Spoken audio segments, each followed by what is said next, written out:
ሰላም ጤና ይስጥልኝ የተወደዳችሁና የተከበራችሁ የአደይ ስታር ቤተሰቦች በያላችሁበት የዓለም ጫፍ ሰላም፣ ፍቅር፣ ጤና እየተመኘው ቪዲዮውን በላይክ ጀምሩት። ሳብስክራይብ፣ ኮሜንት አትርሱ። ቤተሰቦች አመሰግናለሁ። በዚህ ሰዓት ሰበር መረጃ ተሰምቷል። ብፁዕ ቅዱስ አቡነ ማትያስ በሳውዲ አረቢያ የሞት ፍርድ የተፈረደባቸው ኢትዮጵያውያን ወገኖቻችንን የዓለም ሕዝብ ተረባርቦ እንዲያተርፋቸው አባታዊ መልእክታቸውን ማስተላለፋቸው በዚህ ሰዓት ተሰምቷል። ብፁዕ ቅዱስ አቡነ ማትያስ ለኢትዮጵያ መንግስት፣ ለሳውዲ አረቢያ መንግስት እንደዚሁም ለዓለም አቀፍ የሰብአዊ መብት ተሟጋቾች ይድረስ ሲሉ አንድ መልእክትን ያስተላለፉ ሲሆን በሳውዲ አረቢያ ምድር በሞት ጥላ ስር ሆነው የፍትህ ያለ እያሉ የሚጮሁ በጭንቀት ቀናትን የሚቆጥሩና ድምጽ የሌላቸው ኢትዮጵያውያን ልጆቻችን የተሻለ ኑሮ እናገኛለን ብለው በተሰደዱበት ሀገር ህይወታቸው በጅምላ ሊቀጠፍ እንደሆነ ሰምተናል። ስለዚህ የዲፕሎማሲ ግንኙነት ጠቀሜታው የሰው ልጆችን ህይወት ለመጠበቅ ነውና የኢትዮጵያ መንግስት በከፍተኛ ደረጃ ከሚገኙ ከሳውዲ ባለስልጣናት ጋር በመነጋገር በግፍ የተፈረደባቸው ልጆቻችን የሞት ፍርድ እንዲነሳላቸውና ወደ ሀገራቸው የሚመለሱበት መንገድ ይመቻች ዘንድ የተጀመሩ ስራዎችን ልዩ ትኩረት እንዲሰጥባቸው ወገኖቻችን በቋንቋ እጥረትና በህግ አማካሪ ጦት ለሞት እንዳይዳረጉ ከአደራ ጭምርም እናሳስባለን ብለዋል። ቢታወቀው በሳውዲ አረቢያ በርካታ ወገኖቻችን የሞት ፍርድ ተፈርዶባቸው እጅግ በአሰቃቂ ሁኔታ ውስጥ እንዳሉ ይታወቃል። በሳውዲ አረቢያ ሞት ለተፈረደባቸው ኢትዮጵያውያን የሳውዲ አረቢያ ባለስልጣናት ምህረትን እንዲያደርጉ ቅጣቱንም ወደ እስራት እንዲቀይሩ የኢትዮጵያ ኦርቶዶክስ ተዋሕዶ ቤተክርስቲያን ፓትርያርክ አባ ማትያስ ጥሪ አቀረቡ። የኢትዮጵያ መንግስት በከፍተኛ ደረጃ ከሚገኙ ከሳውዲ አረቢያ ባለስልጣናት ጋር በመነጋገር በዜጎቹ ላይ የተላለፈው የሞት ፍርድ እንዲነሳላቸውና ወደ ሀገራቸው የሚመለሱበት መንገድ ይመቻች ዘንድ የተጀመሩ ስራዎች ልዩ ትኩረት እንዲሰጣቸው ያሳሰቡት አባ ማትያስ ኢትዮጵያውያኑ በቋንቋ እጥረትና በህግ አማካሪ እጦት ለሞት እንዳይዳረጉም ስጋታቸውን ገልጿል። የዓለም አቀፍ የሰብአዊ መብት ተሟጋቾች በማያውቁት ቋንቋ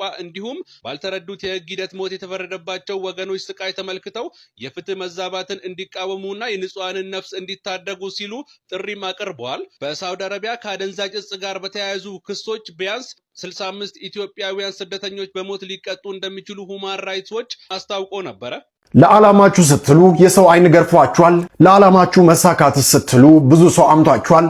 እስቲ ለፊልሙ እድገት የተከፈለው ዋጋ ዛሬ ልንገራችሁ። በኢትዮጵያ የፊልም ኢንዱስትሪ ውስጥ ለሙያው የሚከፈል እውነተኛ መስዋዕትነትን በተግባር ያሳየን አንድ ወጣት ባለሙያ ትልቅ መነጋገሪያ ሆኗል። ተዋናይና የፊልም ባለሙያ ሄኖክ ወንድሙ ፈረጃ የተሰኘውን አዲስ ፊልሙን ለተመልካች ለማብቃት ያለፈው ረጅም ዓመታት በትዕግስትና በጽናት የተሞላ ነበሩ። ሄኖክ ለዚህ ፊልም ስኬትና ለሚወክለው ገጸ ባህሪ ታማኝነት ሲል ብቻ የሰውነቱን ክብደት እጅግ አደገኛ እስከሚባል ደረጃ ድረስ በመቀነስ ለሙያው ያለውን ጥልቅ ፍቅር በተግባር አሳይቷል። ይህን ወጣት እንዴት ትመለከቱታላችሁ? ይህ ወጣት የጀመረውን ፊልም ዳር ለማድረስ የገጠመውን የገንዘብ እጥረት ሳይበግረው በተለያዩ መንገዶች ድጋፍ በማሰባሰብ የሰዎችን ፊት በማየት ጭምር ስራውን ለመቀጠል ተገዷል። በምስሉ ላይ እንደምትመለከቱት ሄኖክ ለገጸ ባህሪው ሲል የደረሰበትን አካላዊ ለውጥ ለሙያው የሰጠውን ጥልቅ ዋጋና ቁርጠኝነት በግልጽ ይመሰክራል። ዛሬ ላይ ትልቁና ዋናው የፊልም ቀረጻ ተጠናቆ ለማጠቃለያ መድረሱ ተሰምቷል። ይህ ስኬት ደግሞ በብዙ ውጣ ውረድና በመከራ ውስጥ ላለፈው ባለሙያ ትልቅ እፎይታ ነው ብለዋል ብዙዎች። የሄኖክ ታሪክ ለኢትዮጵያውያን የጥበብ ሰዎች ትልቅ አርአያ ነው ሲሉም ብዙዎች በዛሬው ዕለት በሶሻል ሚዲያ ላይ እየመሰከሩለት ይገኛል። እናንተስ ምን ትላላችሁ? ሐሳባችሁን ኮሜንት ላይ አጋሩ። በእስልምና ሁለት አይነት እምነት እንዳለ አሳይቷል። እፎይ አንደኛው አካል አለው ይላል፣ አንደኛው አካል የለውም ይላል። ሁለት ሃይማኖት እንዳለ በእስልምና ኢትዮጵያ ውስጥ ያለው ሁለት እስልምና ሃይማኖት እንደሆነ እፎይ ተናግሯል። እውነቱን ነው እንደ የምትፈልጉት? እንደ እውነቱን ጥግ ድረስ ነግራለሁ። የምን ውሸት ነው? የማጭበርበር ነው? የምን መቅጠፍ ነው? እዛ ሄደ ፖለቲካ ትሰራለህ እንዴ? እኔ ያሳለፍኩት አልገባኝም እንጂ ሳይገባኝ ቀርቼ ነው እንዴ? አይደለም፣ አልገባኝም። በቃ ይብራ አይነት ነገር ነው ያልኩት እኔ። ለምን ነገሮች ወዳለው ነገር እንዳይሄዱ። ሙስሊሞች ምን አሉ? እስኪ ላሳያችሁ። ሙስሊሞች ራሳቸው ምን አሉ? አውክለንም በይተውዬ በ5 ደቂቃ ነው። ከዛ እፎይ አንተ የመጀመሪያውን 5 ደቂቃ መርጣል፣ ሁለተኛውን ደግሞ እኔ 20 ደቂቃ መርጣለሁ። እንደ 20 ደቂቃ ምን ያደርግልኛል? 20 ደቂቃ ምን ያደርግልኛል? ስለ እስልምና ለመናገር 20 ደቂቃ ይበቃል እንዴ? እንዴ 3 ዓመትም ላይ በቃ ይችላል እኮ እስልምና ለመናገር። ስለ ክርስትና ለመናገር ዘመናት ነው የሚፈጁት። አንተ በ5 ደቂቃ ጨርሰህ ልትወጣ ነው የፈለግከው። አንተ ልንገርህ፣ እውነቱን አይደል የምትፈልጉት? እሱ የፈለግከው እፎይ ተሳዳቢ ነው ተብሎ ፕሮቮክ አድርገው ስንት ጊዜ ነው የምትረብሸው የነበረው? ስንት ጊዜ ነው የረበሽከው? ስንት ጊዜ ነው እንዳይናገር በሱ ደቂቃ ላይ ብዙ ነገር የምትለው? ስንት ጊዜ ነበረ? እውነት እንነጋገራ። እሱ አይረብሽም። አንተ በምትናገረው ጊዜ ዝም ብሎ እፎይ ያዳምጣል። አንተ በምትለው ጊዜ ግን አየህ፣ ኦርቶዶክስ ጥበበኛ ናቸው። ምን ቀድመው የማይረባ ንግግር አይናገሩም፣ ክፋት አይናገሩም። ከናንተ ከመጣ ግን ተስተናገዳል። ከናንተ ይመጣ ከናንተ ይቺን ፖለቲካ ሰራለሁ ብላችሁ ስትመጡ ግን ፖለቲካችሁን እንዲባንክ አድርገዋለሁ። አላህ አካል ያለው አለ፣ አካል የሌለው አለ። የእናንተ ነው አይደለም?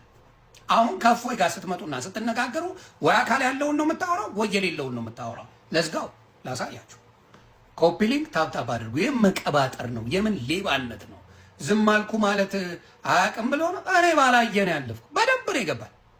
አልገባኝም፣ በቃ አልገባንም፣ ተውት ምናምን ነው ያልኩት። እኔ ምንም ነገር እንዳይመጣ ወደ Dylan, I think the internet has lied to you because somehow this place doesn't get the attention it deserves. Everybody online thinks Ethiopia is stuck in the past. Meanwhile, our country is building its future right here in the present. From bright city lights to endless culture, to nights packed with thrill, energy, and adventure. And the craziest part? Most people still have no idea what's happening here. So don't just come here as a tourist, come here as a creator. Come here to discover stories the world hasn't witnessed yet. Because this country isn't waiting to be discovered anymore. It's becoming impossible to ignore.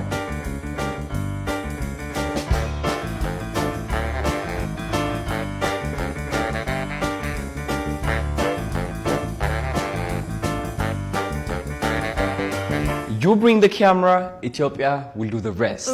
Welcome to the land of origin. Welcome home, Dylan.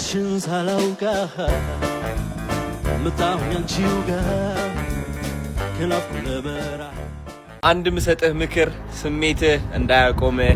የወንድ ልጅ ጠላቱ ስሜቱ ነው። ስሜትህ ሳይሆን ፕላንህን ተከተል ወንድም አለም።